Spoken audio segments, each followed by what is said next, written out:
Idukki തൊടുപുഴയിലും V D സതീഷിന് വേണ്ടി പ്രകടനവുമായി പ്രവർത്തകർ. DCC general secretary VA താജുദ്ദീന്റെയും മണ്ഡലം പ്രസിഡന്റ് രാജേഷ് ബാബുവിന്റെയും നേതൃത്വത്തിലായിരുന്നു പ്രകടനം. പ്രതിസന്ധിയുടെ നാളുകളിൽ മുന്നിൽ നിന്ന് നയിച്ചവൻ എന്ന മുദ്രാവാക്യവുമായാണ് പ്രതിഷേധിച്ചത്. വിവരങ്ങളുമായി ജോയ്മോൻ ജോസാണ് ചെയ്തത്. ജോയ്മോൻ, ഇന്ന് ഇത്തരത്തിലുള്ള നിരവധി പ്രതിഷേധങ്ങൾ നമ്മൾ കണ്ടു. ഇനിയിപ്പോൾ ഞായറാഴ്ചയാണ് ഹൈക്കമാൻഡിന്റെ ഒരു തീരുമാനം. അങ്ങനെയെങ്കിൽ ഈ പ്രതിഷേധങ്ങളൊക്കെയും ഹൈക്കമാൻഡിന്റെ തീരുമാനത്തിനെ ബാധിച്ചേക്കുമോ? അഞ്ജലി, ഇന്നും നമുക്കറിയാം സംസ്ഥാനത്തുടനീളം ഇത്തരത്തിൽ VD സതീശനെ അനുകൂലിച്ച് പ്രകടനങ്ങൾ അരങ്ങേറിയിരുന്നു.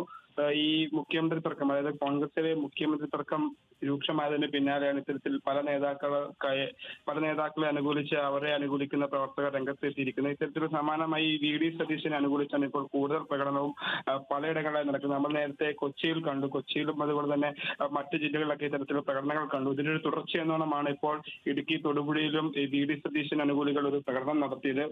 തൊടുപുഴ ടൗണിൽ നിന്ന്, അതായത് തൊടുപുഴ മങ്ങാട്ടുകവലിൽ നിന്ന് ആരംഭിച്ച പ്രകടനത്തിൽ 100ഓളം കോൺഗ്രസ് പ്രവർത്തകർ പങ്കെടുത്തു. ഇവർ നഗരപഥത്തിലൂടെ മങ്ങാട്ടുകവലിൽ ആരംഭിച്ച പ്രകടനം നഗരത്തിന്റെ ഉള്ളിലേക്ക് കടന്ന് ടൗണിലുടനീളം മുദ്രാവാക്യവുമായിട്ടാണ് പ്രവർത്തകർ ഈ പ്രകടനത്തിൽ പങ്കെടുത്തത്.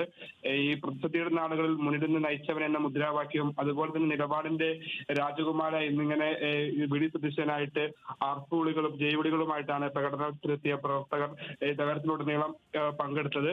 നിരവധി കോൺഗ്രസ് പ്രവർത്തകർ ഈ പ്രകടനത്തിൽ പങ്കെടുത്തു. കഴിഞ്ഞ ദിവസവും ഇതുപോലെ തൊടുപുഴയിൽ VD സതീശനെ അനുകൂലിച്ച് നിരവധി ഫ്ലക്സുകളും അതുപോലെ തന്നെ പോസ്റ്ററുകളും ഒക്കെ പതിപ്പിച്ചിരുന്നു, അല്ലെങ്കിൽ സ്ഥാപിച്ചിരുന്നു. ഇതെല്ലാം VD സതീശനെ മുഖ്യമന്ത്രി സ്ഥാനത്തേക്ക്, അല്ലെങ്കിൽ മുഖ്യമന്ത്രി സ്ഥാനത്തിന് ജനം ആഗ്രഹിക്കുന്നത് VD സതീശൻ ആണ് എന്ന് പ്രവർത്തകർ പറയുകയാണ്. പ്രവർത്തകരുടെ അല്ലെങ്കിൽ ഈ അണികളുടെ ഒന്നും ഈ ആവേശം അല്ലെങ്കിൽ അണികളുടെ താല്പര്യം കണക്കിലെടുക്കാൻ ഇത്തരത്തിൽ മുഖ്യമന്ത്രി തർക്കം രൂക്ഷമാവുന്നതിനിടെയാണ് പലയിടങ്ങളിലും പ്രകടനങ്ങൾ നടക്കുന്നത്. അഞ്ജലി.